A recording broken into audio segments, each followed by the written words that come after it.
Rahul Mamkootathil MLA നാളെ പാലക്കാട് എത്തുമെന്ന റിപ്പോർട്ടുകൾക്കിടെ രാഹുലിനെ പിന്തുണച്ച് വി.കെ. ശ്രീകണ്ഠൻ എം.പി. എം.എൽ.എയെ തടയാൻ ആർക്കും അധികാരമില്ലെന്ന് വി.കെ. ശ്രീകണ്ഠൻ എം.പി. പറഞ്ഞു. ആരോപണങ്ങൾ തള്ളിപ്പറയാൻ രാഹുൽ തയ്യാറാകാത്തത് ആശങ്കയുണ്ടാക്കുന്നുവെന്ന് യൂത്ത് കോൺഗ്രസ് നേതാവ് നീതു വിജയൻ ഫേസ്ബുക്ക് പോസ്റ്റിൽ പറഞ്ഞു. ലൈംഗികാരോപണ വിവാദത്തിന് ശേഷം മണ്ഡലമായ പാലക്കാടേക്ക് രാഹുൽ മാങ്കൂട്ടത്തിൽ ആദ്യമായി വരാൻ തയ്യാറെടുക്കുകയാണ്. CPM-ഉം BJP-യും രാഹുലിനെതിരെ പ്രതിഷേധം നടത്തുമെന്ന് പ്രഖ്യാപിച്ചിട്ടുമുണ്ട്.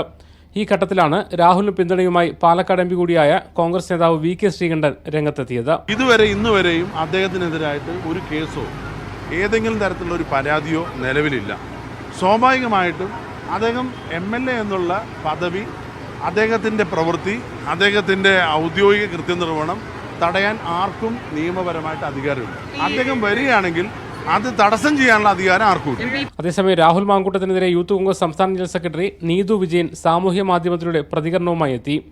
ഉയർന്നുവന്ന ആരോപണങ്ങൾ തള്ളിപ്പറയാൻ രാഹുൽ തയ്യാറാകാതിരിക്കുന്നത് ആശങ്ക ഉളവാക്കുന്നുവെന്നായിരുന്നു നീതുവിന്റെ FB പോസ്റ്റ്. ഉമാ തോമസിനും KC വേണുഗോപാലിന്റെ ഭാര്യയ്ക്കും നേരിടേണ്ടിവന്ന സൈബർ അറ്റാക്ക് കണ്ട് ഭയന്നാണ് വനിതകൾ മൗനം തുടരുന്നതെന്നും നീതു പറഞ്ഞു. നാളെ രാത്രിയോടെ രാഹുൽ പാലക്കാട് എത്തുമെന്നാണ് സൂചന. മീഡിയ 1 പാലക്കാട്.